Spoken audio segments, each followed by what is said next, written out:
सो hi everyone. तो आज से हम शुरू करते हैं ज्योमेट्री का सेशंस।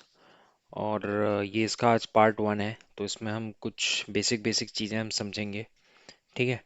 ये सेशन जो है काफ़ी शॉर्ट शॉर्ट में रखने वाला हूँ इनको, जिससे कि हम धीरे धीरे बहुत स्लोली स्लोली एक एक चीज़ हम कवर करते चलें, कोई भी चीज़ मिस ना हो। ठीक है। हम हड़बड़ी में और जल्दबाजी में हम नहीं करेंगे कोई भी चीज़ कंप्लीट। कोई भी चीज़ अगर हम सीख रहे हैं तो उसे हम काफ़ी डिटेल में सीखेंगे। ठीक है। तो शुरू करते हैं आज का सेशन। तो देखिए, आज के सेशन में हम पढ़ेंगे सबसे पहला जो ज्योमेट्री में है वो है ट्रायंगल। ठीक। ट्रायंगल। अब ट्रायंगल तक पहुंचने से पहले मैं कुछ छोटी छोटी बातें आपसे डिस्कस कर लेता हूं, जो काफ़ी बेसिक है, जो आपको पता भी होंगी। सबसे पहला एक है लाइन। ठीक है। लाइन क्या है? ठीक है ना, व्हाट इज लाइन? तो लाइन कोई भी एक रे है। ठीक है ना, एक रे है जिसका कोई भी एंड पॉइंट नहीं होता है। ठीक है, ना ही उसका स्टार्टिंग पॉइंट है, ना ही उसका एंड पॉइंट है। जैसे एग्जांपल के तौर पे ये लाइन है। ठीक है। तो अब आप देख रहे होगे इसमें ना ही इसका कोई स्टार्टिंग पॉइंट है। ये तो यहाँ भी बढ़ के जा सकती है कितनी भी लंबी, इनफाइनाइट तक। यहाँ भी ये बढ़ के जा सकती है। ठीक है। माइनस इन्फिनिटी तक। So this is basically a line. ठीक है। लेकिन अगर मेरे को कोई भी डायग्राम ड्रॉ करना है या मेरे को कुछ चीज मेजर करना है, तो मैं सिर्फ लाइन के बेसिस पे नहीं कर सकता। या मैं किसी को डिफाइन करना है मेरे को कुछ, क्योंकि इससे मेरे को कुछ पता नहीं चल रहा। ठीक है। तो मैं करता क्या हूं, इसका एक छोटा सा मैं पार्ट लेता हूं। ठीक है। इस ये बहुत लंबी लाइन है, इसी में से मैंने उठा के एक छोटा सा पार्ट ले लिया। और इस छोटे से पार्ट को हम डिफाइन करते हैं लाइन सेगमेंट। आपको इससे वर्ड से भी समझ में आ रहा होगा, लाइन का एक सेगमेंट है ये। लाइन का एक सेगमेंट है। ठीक है।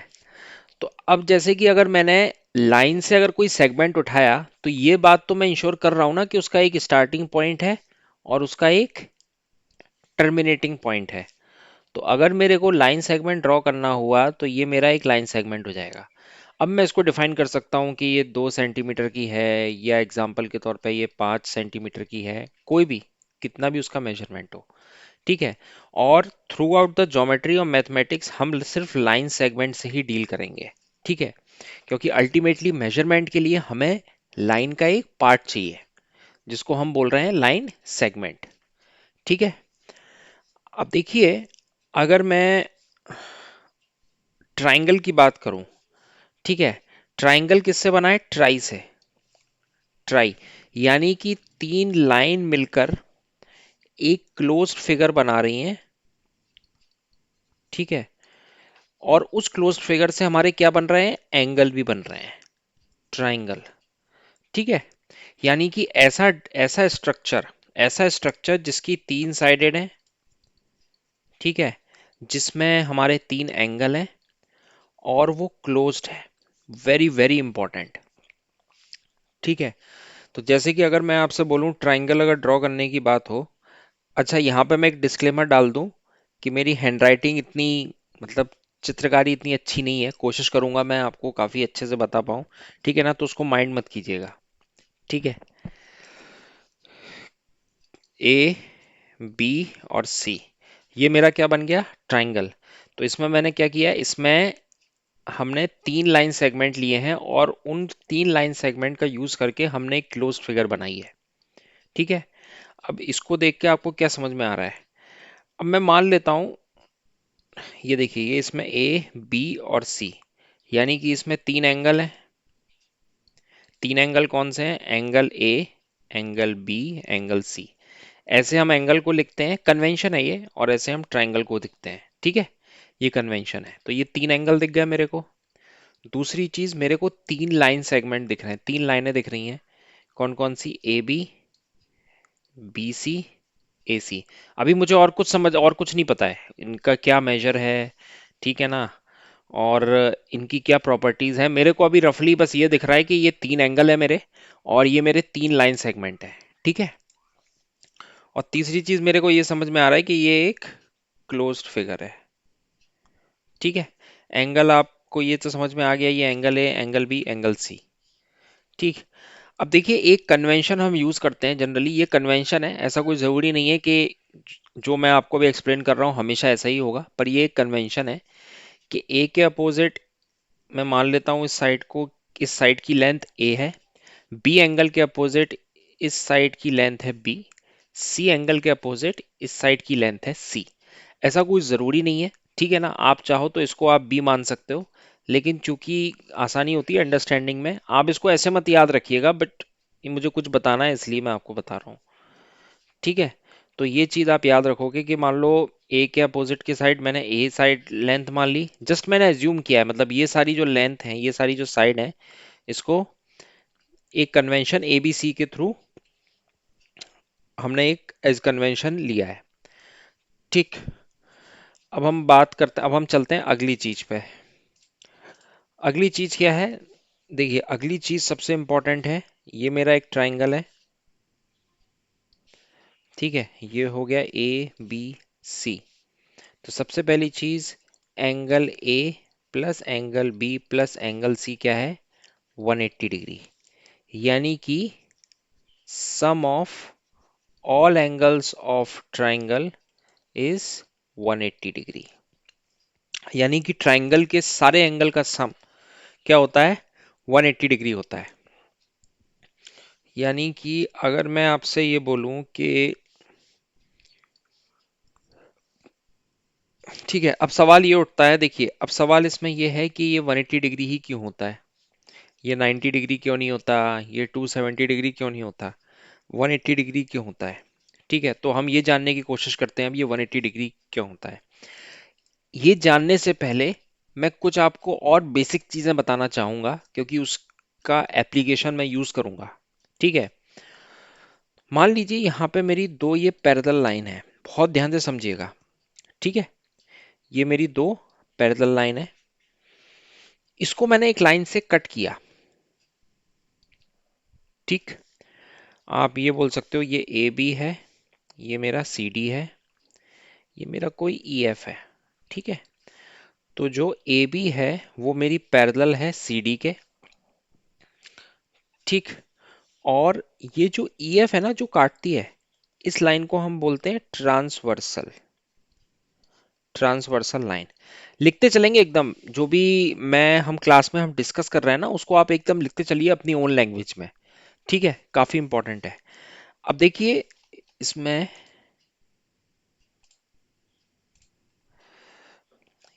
ये मेरा मान लेते हैं एंगल 1 है, ये मेरा एंगल 2 है, ये मेरा एंगल 3 है, ये मेरा एंगल 4 है, ये मेरा एंगल 5 है, ये मेरा एंगल 6 है। बहुत ध्यान से समझना जो चीज़ मैं डिस्कस करने जा रहा हूँ, ये काफ़ी इंपॉर्टेंट डिस्कशन है। उस प्रूफ पे मैं बाद में आऊँगा कि sum of all the angles of a triangle is 180 degree. तो आप पहले ये समझो, angle 1 is equal to angle 3। क्यों? क्योंकि ये होते हैं करस्पॉन्डिंग एंगल। ठीक है, ये क्या होते हैं? Corresponding angle. ये देखिए, ये एंगल 1 है, ये एंगल 3 है। उसी तरह से angle 2 is equal to angle 4। ऐसा क्यों? क्योंकि ये भी करस्पॉन्डिंग एंगल है। ठीक है, एंगल मैंने शॉर्ट में लिख दिया, करस्पॉन्डिंग एंगल है। ठीक है, angle 1 is equal to angle 2। क्यों? क्योंकि ये है vertically opposite angle, vertically opposite angle. इसको बहुत ही आराम आराम से मैं आपको बता रहा हूँ, एकदम एक डायग्राम के थ्रू, जो भी स्टैंडर्ड एंगल है, क्योंकि मैं प्रूफ में उसका यूज करने वाला हूँ, इसलिए आप ये चीज याद रखिए कि वन एंगल जो 1 है 3 के बराबर होगा, क्योंकि ये करस्पॉन्डिंग एंगल है। एंगल 2 एंगल 4 के बराबर होगा। उसी तरह से अगर मैं आपसे बोलूं, एंगल 6 किसके? एंगल 5 के बराबर होगा। कौन सा एंगल होगा ये भी मेरा सी ए लिख दे रहा हूँ, करस्पॉन्डिंग एंगल। ठीक है, जैसे अगर आप इसको भी बोलो 8, तो एंगल 7 मेरा एंगल 8 के बराबर होगा। क्या होगा ये? Corresponding angle. ठीक है, फिर दूसरा एंगल कौन सा था? Vertically opposite angle. Angle 1 angle 2 के बराबर है। एंगल 7 और एंगल 6 पे आप निगाह दौड़ाओ, एंगल 6, 7 और 6 बराबर होंगे आपस में, क्योंकि ये भी क्या है? वर्टिकली अपोजिट एंगल, शॉर्ट में लिख दिया मैंने। एंगल 3 एंगल 4 के बराबर होगा, क्योंकि ये क्या है, वर्टिकली अपोजिट एंगल। एंगल 8 मेरा एंगल 5 के बराबर होगा, क्योंकि क्या है, ये वर्टिकली अपोजिट एंगल। आप समझ पा रहे हो ना, ये चीज, ये चीज, ठीक है, ये पूरा वर्टिकली अपोजिट एंगल होगा। ठीक, तो अभी हमने दो एंगल डिस्कस कर लिए। अब मैं आपसे बताता हूँ तीसरा एंगल कौन सा होता है। इसमें एक और एंगल होता है, इसको एक बार हम रब करते हैं।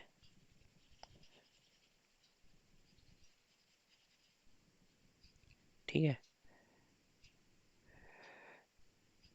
ये जानना जरूरी है, मतलब बेसिक क्वेश्चंस हम करेंगे तो वहां पे हम, आप देखोगे इनिशियली इसका काफी यूज होने वाला है। तो देखिए, अगला जो है, आप ध्यान दीजिएगा, एंगल 8 बराबर होगा एंगल 6 के। बहुत ध्यान से समझिएगा, एंगल 8 एंगल 6 के। क्यों होगा? क्योंकि ये है मेरा अल्टरनेट एंगल। ठीक है, उसी तरह से एंगल 2 एंगल 3 के बराबर होगा। क्यों होगा? क्योंकि ये मेरा क्या है, अल्टरनेट एंगल। ठीक है, तो बेसिकली हमने तीन तरह के एंगल पढ़ लिए। पहला एंगल हमने पढ़ लिया करस्पॉन्डिंग एंगल। ठीक है ना, मैंने काफी डिटेल में डायग्राम के थ्रू समझाने की कोशिश की है। दूसरा हमने पढ़ लिया वर्टिकली अपोजिट एंगल। ठीक है, तीसरा हमने पढ़ लिया अल्टरनेट एंगल। ठीक है, अल्टरनेट एंगल। ठीक है, मेजरली देखिए, जिस चीज़ की रिक्वायरमेंट होगी मैं वो आपको बताते चलूंगा। तो अभी मेरे को इन चीज़ों की रिक्वायरमेंट है, हालांकि रिक्वायरमेंट तो इनमें से एक ही एंगल की है, लेकिन मैंने फिर भी बता दिया कि डिस्कशन हो रहा था तो इसलिए। ठीक है, क्योंकि अभी हम बेसिक जो सवाल हम करेंगे स्टार्टिंग में, तो आपको ऐसी एंगल फाइंड करना होगा। ठीक है, तो अब मान लीजिए जैसे ये 50 डिग्री है सपोज, तो आपको ये तुरंत हिट करना चाहिए कि ये 2 वाला भी क्या होगा, 50 डिग्री होगा। ठीक है, 2 वाला भी 50 डिग्री होगा। अच्छा, 2 50 डिग्री होगा तो 3 वाला भी 50 डिग्री होगा।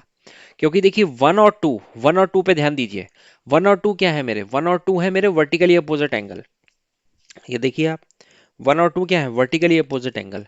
फिर 2 और 3 मेरे क्या है, अल्टरनेट एंगल। 2 और 3 क्या है मेरे, अल्टरनेट एंगल। ऐसे ही 3 मेरा 4 के बराबर होगा। क्यों बराबर होगा, vertically opposite angle. Vertically opposite angle, तो ये 4 वाला भी क्या होगा, 50 डिग्री होगा। अब देखिए, आप क्रॉस चेक भी कर सकते हो। 4 एंगल किसके बराबर होना चाहिए था, 4 एंगल 2 के बराबर होना चाहिए था। देखो आप, 4 एंगल 2 के बराबर करस्पॉन्डिंग, तो देखो है बराबर 50 50। ये भी 50, ये भी 50। ठीक है, 4 वाला 2 के बराबर।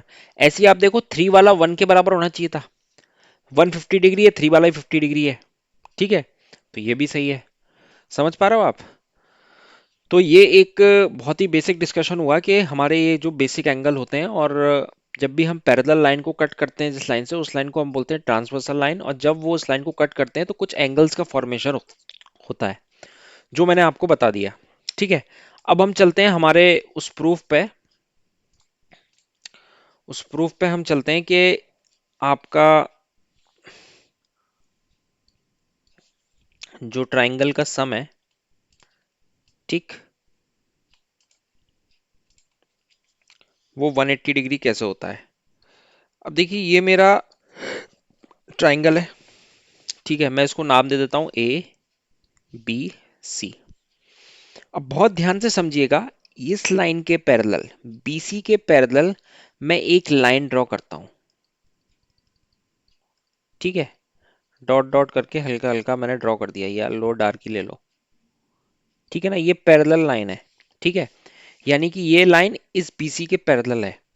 ठीक है, अच्छा, यहाँ पे एक चीज आप और याद रखना, कि ये जो दो पैरेलल लाइन थी, और मैंने जब इसको इससे कट किया, और मान लीजिए ये एंगल अल्फा है और ये एंगल बीटा है, तो जो अल्फा प्लस बीटा होता है ना, ये 180 डिग्री होता है। आप बहुत आसानी से समझ पाओगे। मान लीजिए ये सर्कल है। ठीक है ना, अभी सर्कल नहीं पढ़ रहे हैं हम। ठीक है ना, सर्कल का कंप्लीट सम होता है, वो होता है 360 डिग्री। ठीक है, सर्कल का कंप्लीट सम क्या होता है, 360 डिग्री। अभी मैं सर्कल नहीं पढ़ा रहा हूँ, थोड़ा आपको हल्का सा आइडिया दे रहा हूँ, वहां पे हम डिटेल में पढ़ेंगे जब हम सर्कल शुरू करेंगे। ये रेडियस है, ये रेडियस है, और दो रेडियस मिला के क्या बनता है मेरा, डायामीटर। ठीक है, तो ये वाला जो एंगल होता है ना, ये वाला, इसको हम बोलते हैं 180 डिग्री। ये हाफ है पूरे सर्कल का।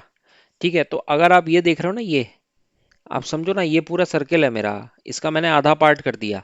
तो ये पार्ट कितना, 180 डिग्री, ये वाला पार्ट 180 डिग्री, तो यहाँ पे वो सर्किल का आधा ही पार्ट तो दिया है, तो इसलिए ये मेरा 180 डिग्री हो जाएगा। ठीक। अब मैं इस डायग्राम पे आता हूँ, हमारे जो ट्राइंगल वाला है। ठीक है, ये मेरा एंगल मैं मान लेता हूँ अल्फा है। बहुत ध्यान से समझिएगा, ये मेरा एंगल अल्फा है। तो अभी हमने डिस्कशन किया था दो पैरेलल लाइंस हैं। ठीक है ना, आपको एक बार फिर रिकॉल कराते हैं, दो पैरेलल लाइंस थे कट बाय ट्रांसवर्सल। अगर ये एंगल अल्फा है तो ये एंगल भी अल्फा नहीं होगा, अल्टरनेट एंगल है, अल्टरनेट है ना। तो अगर ये अल्फा है तो आप मेरे को बताओ कि ये अल्फा नहीं होगा?